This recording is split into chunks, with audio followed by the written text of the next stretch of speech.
बिन माँ की बहू। साक्षी के पैदा होते ही उसकी माँ गुजर जाती है, जिसके बाद उसके पिता आलोकनाथ अकेले ही उसका पालन पोषण करते हैं। 16 साल की उम्र से ही साक्षी ने घर चलाने के लिए नौकरी शुरू कर दी थी। बेटी से बढ़कर एक बेटी की तरह वो अपने पिता को कंधे से कंधा मिलाकर काम में हाथ बटाती रहती है। साक्षी, मेरे होते हुए तुझे नौकरी करने की कोई जरूरत नहीं है। तेरे हर शौक पूरे करने के लिए मैं अभी जिंदा हूँ। और आपकी शौक का क्या पापा? आपके भी तो कुछ शौक होंगे ना? मुझे वही सब पूरे करने हैं। मेरे शौक का क्या बेटा, मैं तो बूढ़ा हो चुका हूँ। मेरे शौक तो तेरी माँ के साथ ही कब के मर चुके हैं। अब तो सिर्फ एक ही सपना है मेरा कि जल्दी से किसी अच्छे लड़के को देखकर तेरी शादी करा दूं। क्या पापा, आपकी हर बात मेरी शादी पर आकर ही क्यों अटक जाती है? अगर मैं चली गई तो आपका ख्याल कौन रखेगा? इसलिए मैं आपको छोड़कर कहीं नहीं जाऊंगी। अरे बेटा, एक ना एक दिन हर लड़के को जाना ही पड़ता है। तुझे भी जाना तो होगा ही।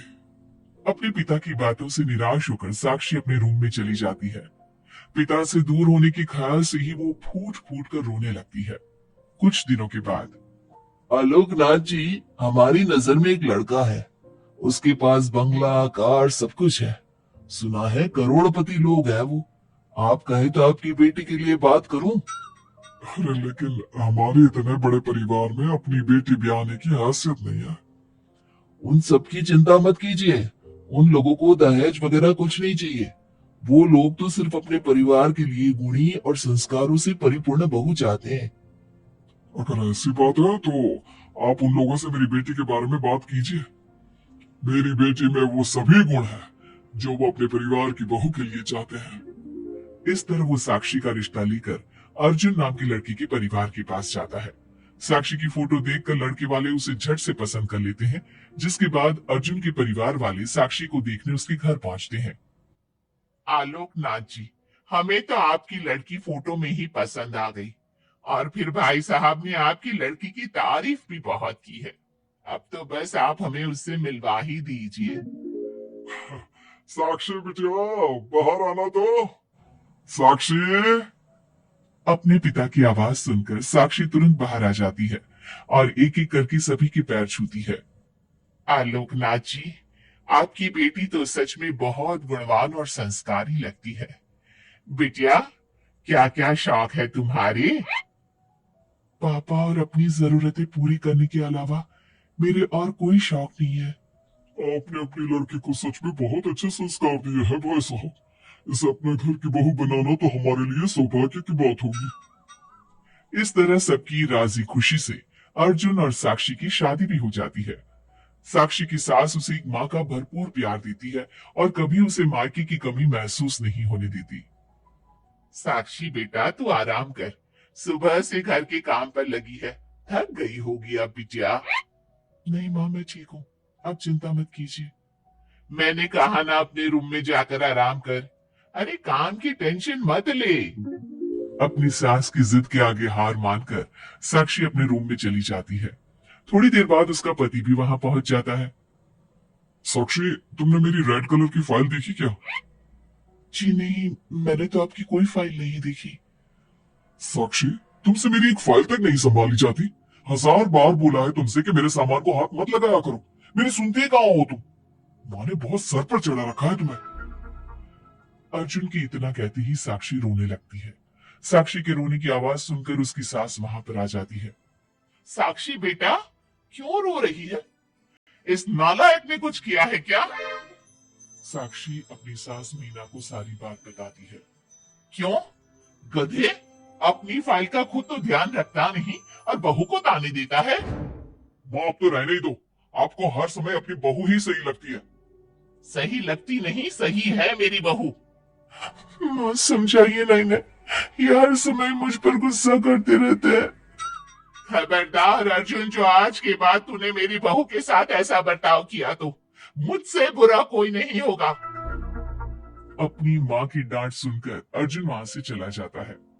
बहू, अगर दोबारा ये तुम्हें ऐसा कुछ कहे तो तुम मुझे आकर फौरन बोल देना। मैं हमेशा तुम्हारे साथ खड़ी रहूंगी बेटा।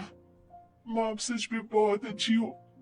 मुझे बचपन से लेकर आज तक कभी एक माँ का प्यार नहीं मिला, लेकिन जब से आप मुझे मिली है तब से मुझे माँ की कमी कभी महसूस नहीं हुई। अरे पगली, मैं भी तो तेरी माँ ही हूँ, और मेरे होते हुए अब तुझे कभी अपनी माँ की कमी महसूस नहीं होगी। एक दिन, साक्षी अब मैं तंग आ चुका हूँ तुमसे, भगवान के लिए मुझसे दूर रहा करो। अब मुझे ना चिढ़ होने लगी है तुमसे। अर्जुन, ये क्या तरीका है अपनी पत्नी से बात करने का? माँ प्लीज, अब रोज रोज इसकी पैरवी करने मत आया कीजिए। क्या हुआ, सुबह सुबह तमाशा क्यों लगा रखा है? पापा आपको पता है, इस साक्षी की वजह से मेरा लैपटॉप खराब हो गया है। ऑफिस का पूरा डेटा इसी में था, और देखिए ना, इसने उसमें चाय गिरा दी। अब मैं अपने बॉस को क्या जवाब दूंगा? माँ मेरा यकीन कीजिए, मैंने जानबूझकर चाय नहीं गिराई। मैं तो इन्हें दे रही थी चाय, लेकिन इन्होंने ही ठीक से नहीं पकड़ी। अच्छा, तब इसमें भी मेरी ही गलती है। वाह साक्षी वाह। अर्जुन, तू बहू पर इतना क्यों भड़क रहा है? अब जो हो गया सो हो गया। सुन लेना ऑफिस में थोड़ी सी डांट। अब अपनी बीवी के लिए इतना तो कर ही सकता है ना तू? मैं आपके लिए दूसरा लैपटॉप ले आऊंगी, आप परेशान मत होइए। कोई जरूरत नहीं है उसकी, मैं खुद ले लूंगा। मेहरबानी करके मेरे सामान से दूर रहना। इतना कहकर अर्जुन वहां से चला जाता है, जिसके बाद साक्षी फूट फूट कर रोने लगती है।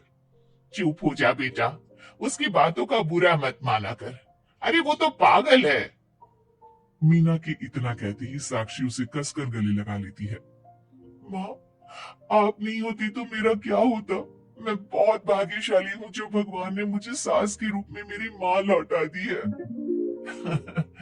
बेटा, जीवन में ये सब चलता ही रहता है, ऐसी बातों को दिल पर नहीं लगाना चाहिए। चल अब अपने आंसू पूछ और मेरे साथ काम में हाथ बटा। इतना बोलते ही मीना रसोई की तरफ चल देती है। साक्षी भी अपनी सास के पीछे चल देती है और सभी बातों को भूलते हुए खुशी खुशी काम पर लग जाती है। मन ही मन साक्षी अपनी सास को हर जन्म में अपनी माँ के रूप में मांगने के लिए भगवान से प्रार्थना करती रहती है। ऐसे ही दिन बीतते रहते हैं। मीना हर समय ढाल बनकर अपनी बहू के लिए खड़ी रहती। तभी एक दिन पड़ोसी, मीना, तूने अपने बेटे के लिए यह कैसी बहू चुनी है, जिसकी माँ उसके पैदा होते ही गुजर गई? अरे ये तो कुलक्षणी है।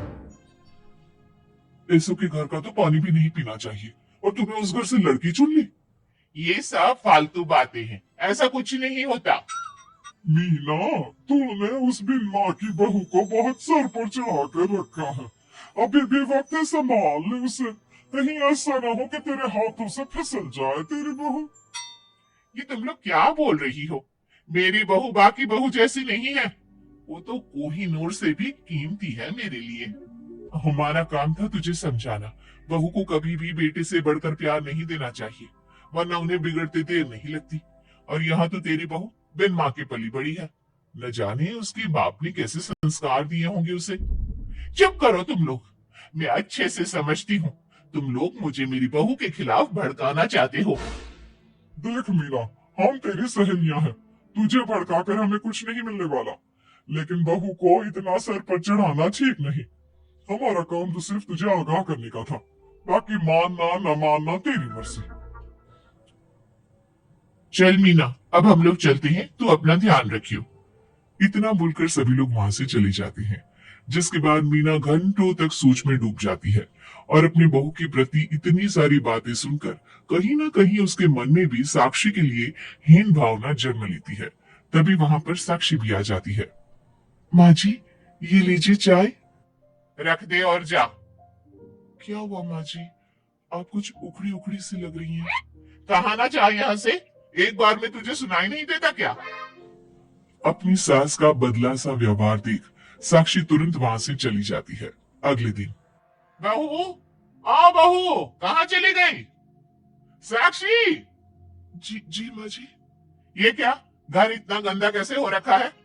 कभी हाथ पैर भी मार लिया कर इधर उधर, ऐसे तो सारा दिन घर में नाचती रहती है। मैं अभी पूरा घर अच्छे से साफ कर देती हूँ माँ जी। एक हाथ में झाड़ू और दूसरे हाथ में बाल्टी लिए साक्षी चुपचाप घर के कामों में लग जाती है। शाम में, साक्षी, ऑफिस में मेरी कल बहुत जरूरी मीटिंग है, मेरे कुछ कपड़े प्रेस कर दो, मुझे कल जल्दी निकलना है। जी अभी कर देती हूँ। साक्षी अर्जुन के कपड़े प्रेस कर ही रही होती है, तभी उसके ससुर उसे आवाज लगा देते हैं, जिस पर वो भागते हुए उनके पास जाती है। और थोड़ी देर बाद जब रूम में आती है तो वो देखती है कि अर्जुन के कपड़े बुरी तरह से जल चुके थे। मैंने कहा था ना तुमसे कि कल ऑफिस के मीटिंग में मुझे यही कपड़े पहनने हैं, उसके बाद भी तुमने मेरे कपड़े जला दिए। मुझे माफ कर दीजिए, मुझसे गलती हो गई। ये कोई छोटी मोटी गलती नहीं है, समझ में आ रहा है तुम्हें? शोर की आवाज सुनकर अभय और मीना भी वहां पहुंच जाती है। क्या हुआ, तुम दोनों लड़ क्यों रहे हो? पापा देखिए ना, इसने मेरी नई शर्ट जला दी जो मैं कल मीटिंग में पहनने वाला था। तो उसे मैंने ही आवाज दी थी, इसलिए वो शायद जल्दबाजी में प्रेस का बटन बंद करना भूल गई होगी। पापा अब आप भी माँ की तरह इसका साथ दे रहे हैं। अर्जुन, इस बार तो सही है और बहू गलत। आखिर वो इतनी लापरवाह हो कैसे सकती है? माँ जी प्लीज मुझे माफ कर दीजिए। अब तुम्हारी सजा ये है कि अभी और इसी वक्त तुम मेरे बेटे के लिए हूबहू ऐसी ही शर्ट ढूंढ कर ले आओ, जाओ। तुम्हारा दिमाग खराब हो गया है क्या? इस समय कहाँ जाएगी हमारी बहू? और अब तो सारी दुकानें भी बंद होने वाली होंगी। अगर दुकानें बंद हो भी गई होंगी तो उसे खुलवाकर मेरे बेटे के लिए शर्ट लेकर आओ। मां रहने दीजिए, इन सब की कोई जरूरत नहीं है। पापा ठीक कह रहे हैं, इस समय कहाँ जाएगी ये? मैं कोई दूसरा शर्ट पहन लेता हूँ। मैंने जो कह दिया सो कह दिया। अब गलती इसने की है तो सुधारना भी इसे ही पड़ेगा। जाकर शर्ट लेकर आओ। मीना की बातें सुनकर साक्षी रोते हुए वहां से चली जाती है और रात के 10 बजे तक पति के लिए दुकानों पर जाकर कपड़े ढूंढती रहती है। थक हार कर करीब 12 बजे साक्षी कपड़े लेकर घर पहुंचती है। अर्जुन की ऑफिस के मीटिंग के लिए तुम्हें हूबहू वैसे ही कपड़े मिले या नहीं? ये रहे कपड़े मम्मी जी। साक्षी अपनी सास को कपड़े देकर जा ही रही थी कि मीना उसके हाथ में चोट देखती है। ये चोट कैसे लगी तुझे? पता नहीं, जल्दबाजी में शायद किसी चीज से लग गई होगी। इतनी बड़ी हो गई हो, अब अपना ध्यान रखना कब सीखोगी? आप तो जानती ही है माँ, मैं बिन माँ की पली बड़ी हूँ। माँ के ना होने के कारण मेरे सर पर इतनी जिम्मेदारियां थी जिन्हें निभाते निभाते मैं खुद का ख्याल रखना ही भूल गई। लेकिन आप जानती है माँ, मुझे अब भगवान से कोई गिले शिकवे नहीं है, क्योंकि भले ही उन्होंने मुझसे एक माँ छीनी है, लेकिन उन्होंने आपको मुझे दिया है और अब आप ही मेरी माँ है। इतना कहकर साक्षी माँ से चली जाती है। साक्षी की बातों को सुनकर मीना को भी अपने कहे और अपनी गलतियों पर पछतावा होने लगता है, इसलिए वो बिना खाए पिए ही सो जाती है। अगले दिन, माँ जी कल का सारा खाना तो ऐसे ही पड़ा है, आपने अच्छे से खाना नहीं खाया था क्या? मुझे भूख नहीं थी कल। साक्षी अपनी सास के दर्द को समझ जाती है और उसका हाथ पकड़ते हुए कहती है, चलिए माँ जी, मैंने आपके लिए आपकी फेवरेट छोले भटूरे बनाए हैं। आपने कल रात से कुछ नहीं खाया था ना, इसलिए सुबह उठते ही मैंने पहले आपके लिए खाना बनाया है। खाना तो तूने भी नहीं खाया होगा ना, चल जाकर पहले तू खा ले। माँ जी, क्या हम साथ बैठकर खाना नहीं खा सकते प्लीज? बहुत दिन हो गए हैं। साक्षी के इस तरह बोलने से मीना का दिल पिघल जाता है और वो मान जाती है। साक्षी मीना के लिए खाना लगाती है, जिसका पहला निवाला मीना अपनी बहू को खिलाती है। मुझे माफ कर दे बेटा, मैं जानती हूँ पिछले कुछ दिनों से मैंने तुझे बहुत चोट पहुंचाई है, हो सके तो मुझे माफ कर देना। नहीं नहीं माँ जी, आपका पूरा हक है मुझे डांटने का। मुझे आपकी किसी भी बात का कभी बुरा नहीं लगा। अपनी सहेलियों की बातों में आकर मैंने अपने दिल में तेरे लिए नफरत पाल ली थी, लेकिन कल जब तुझे रोते बिलखते देखा तो मेरी ममता फिर से लौट आई। मुझे माफ कर दे बेटा, मैं एक अच्छी सास नहीं बन सकी। किसने कहा आपसे कि आप अच्छी सास नहीं है? आप तो वर्ल्ड की बेस्ट सास हो, और सच कहूं उससे भी बढ़कर बेस्ट बेस्ट बेस्ट बेस्ट मेरी माँ हो आप। इतना कहकर साक्षी अपनी सास को गले लगा लेती है और उसके बाद दोनों पहले की ही तरह हंसी खुशी साथ रहने लगते हैं।